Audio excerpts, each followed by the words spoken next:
और अगर इस आंदोलन के दरमियान हमारी ग्रिड सिस्टम फेल होती है तो औरंगाबाद ये अंधेरे में जा सकता है, और अगर अंधेरे में गया तो 2 या 3 दिन हमको सप्लाई रिस्टोर करने में लगेंगे।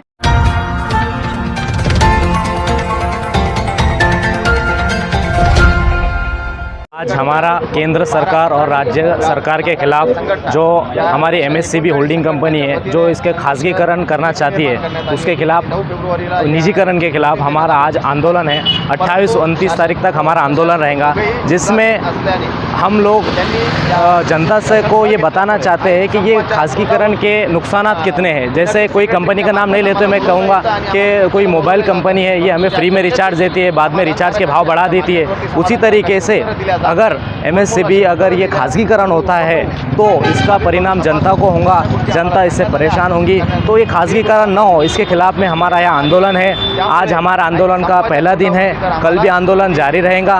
और अगर इस आंदोलन के दरमियान हमारी ग्रिड सिस्टम फेल होती है तो औरंगाबाद ये अंधेरे में जा सकता है, और अगर अंधेरे में गया तो 2 या 3 दिन हमको सप्लाई रिस्टोर करने में लगेंगे। जनता को हमें तकलीफ नहीं देना है, लेकिन जनता को बताना है कि निजीकरण के नुकसानात क्या है। महाराष्ट्र राज्य वीज कर्मचारी अभियंता संघर्ष समिति के तरफ से महाराष्ट्र में स्ट्राइक का कॉल 9 फरवरी 2022 को दिया गया था, और आज 1.5 महीने के बाद महाराष्ट्र जागे हुआ और महाशासन के प्रधान ऊर्जा सचिव और तीनों सीएमडी जागे होके आज कह रहे हैं और हमारे से चर्चा की उन्होंने।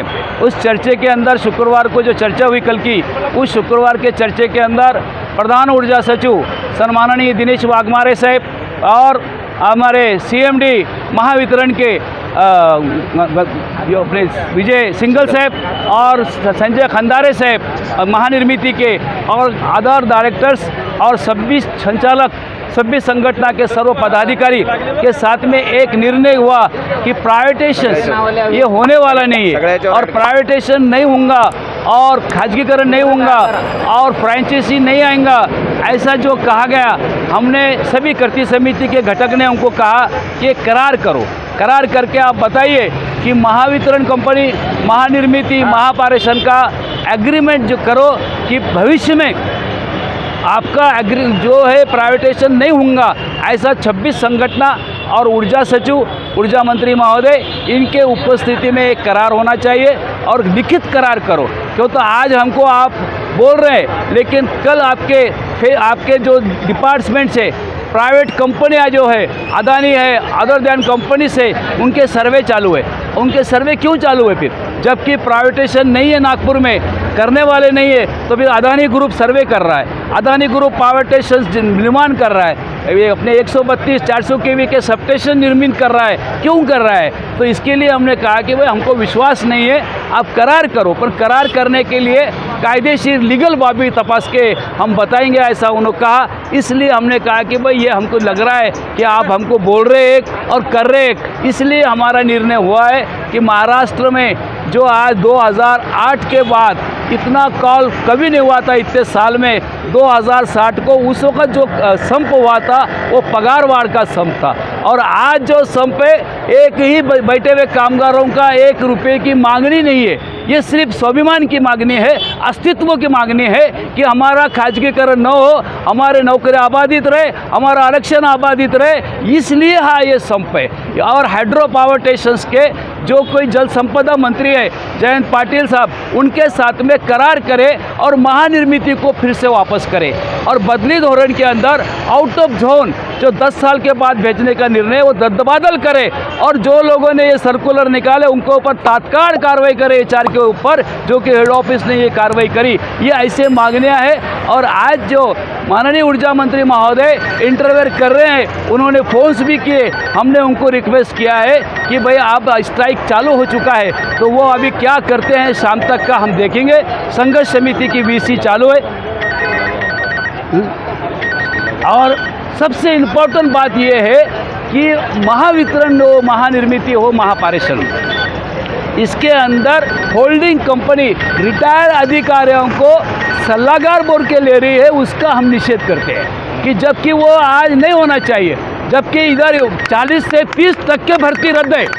आज कर रहे नहीं, 40% वैकेंसी रख रहे और लगातार बराबर भर रहे, हायर पोस्ट भर रहे, जूनियर पोस्ट भर रहे नहीं। इसलिए भी इसका आज नोटिस में हमने समावेश किया है। ये सभी मुद्दों को लेके आंदोलन महाराष्ट्र में 100% सक्सेस हुआ है और आने वाले काल में अगर शासन ने इसकी दखल नहीं ली तो और तीव्रता इसमें आएगी, व्यापक होगा।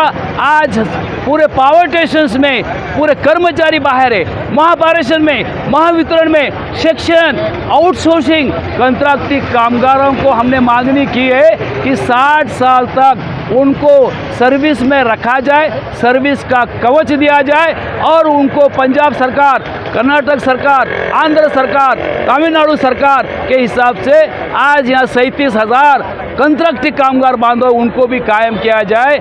ऐसे मांगने हमने यहाँ रखे हैं और आने वाले काल में क्या होता है इसका आपको अपडेट हम देंगे। Thank you. आज जो ये हमारा 26 संगठनों का संप जो हम कर रहे हैं, इस संप की कारण अगर आप जानना चाहते हो तो बेशक यहाँ पर जो हमारे राज्य सरकार और केंद्र सरकार जो खाजगीकरण, निजीकरण, जिसे निजीकरण कहा जाएगा, निजीकरण करने का जो उनका मंसूबा है, वो मंसूबे के खिलाफ उसके बाद हमारे महावितरण, महापारेषण, महानिर्मिति, ये 3 जो कंपनियां MECB होल्डिंग कंपनी के अंडर, तो होल्डिंग कंपनी जो इसमें हस्तक्षेप ज़्यादा से ज़्यादा कर रही है उसका एक विरोध करते हुए और जो कर्मचारी भर्तियों में जो कुछ डिले हो रहा है, जो देरी हो रही है, उसके एक विरोध में और जो कुछ अधिकारियों की, वरिष्ठ अधिकारियों की जो कुछ ज़रूरत न होते हुए भी वो जो पद भरे जा रहे हैं उसके खिलाफ हम ये आंदोलन और ये संप हम कर रहे हैं। इस संप करने के पीछे हमारा किसी भी कंज्यूमर को, किसी भी ग्राहक को हम हानि पहुंचाना नहीं चाहते। ये ग्राहक की हित वाली कंपनी, ये जो शासन की मालमत्ता वाली कंपनी है, ये शासन की मालमत्ता कंपनियों का अगर निजीकरण करने का प्रयास अगर केंद्र शासन और राज्य शासन करना चाहता है तो हम उसके खिलाफ ये रास्ते पे उतर सकते हैं। ये आज हम ये संप के द्वारा दिखा दे रहे हैं और इसके पीछे कोई भी ग्राहक हाल बेहाल हो, ये हमारा मकसद नहीं है। लेकिन अगर इस आंदोलन की वजह से अगर कहीं ग्रिड फेल होता है तो पूरा का पूरा राज्य, पूरा पावर सिस्टम, ये पूरा का पूरा ग्रिड अगर फेल होता है तो पूरा का पूरा राज्य ये अंधेरे में जा सकता है। यही मैं यहाँ पर बता सकता हूँ। अब हम 2 दिन संप में हैं, कोई भी कर्मचारी अधिकारी वहाँ पर है नहीं है कंट्रोल करने के लिए, तो कौन करेगा? खुद प्रशासन और शासन को आके करना पड़ेगा और उतना तो उनके पास है नहीं है ताकत कि वो आके चालू करे।